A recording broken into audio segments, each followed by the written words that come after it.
Hi friends, welcome to சினிமலை family. வாங்க இப்போ டே 8 8வது நாள் பிரம்ம முகூர்த்தம் பார்க்கலாம். நான் 8வது நாள் இப்போ இன்றைக்கி பண்ணிட்டேன்.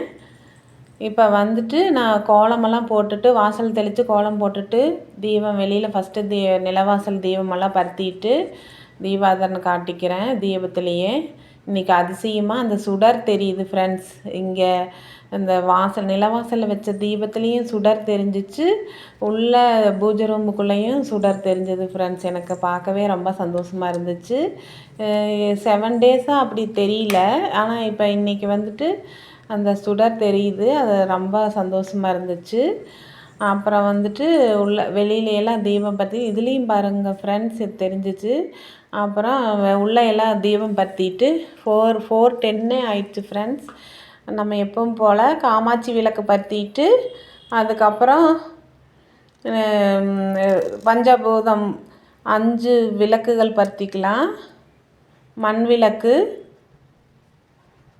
எப்பவும் போல் நம்ம வந்துட்டு தீபம் ஏற்றிக்கிட்டு தீபாதனை காட்டி சாமி கும்பிட்டுட்ருக்கேன்.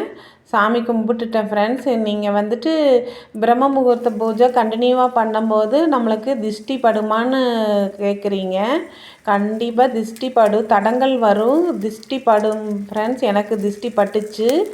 எப்படின்னா நாங்கள் சாமி கும்பிட்டுட்டு பிரம்ம முகூர்த்த பூஜை முடிச்சுட்டு கோயிலுக்கு கிளம்பும்போது 5 o'clock இருக்கும் ஃப்ரெண்ட்ஸ். கோயிலுக்கு கிளம்பும்போது கொஞ்சம் தூரம் போனதையும் வண்டி வந்து ஒரு சவுண்டு வந்துருச்சு. சவுண்டு வந்தது என்னாச்சுன்னு காற்றுக்கு இது போயிடுச்சான்னு பார்த்தா அதெல்லாம் இல்லை.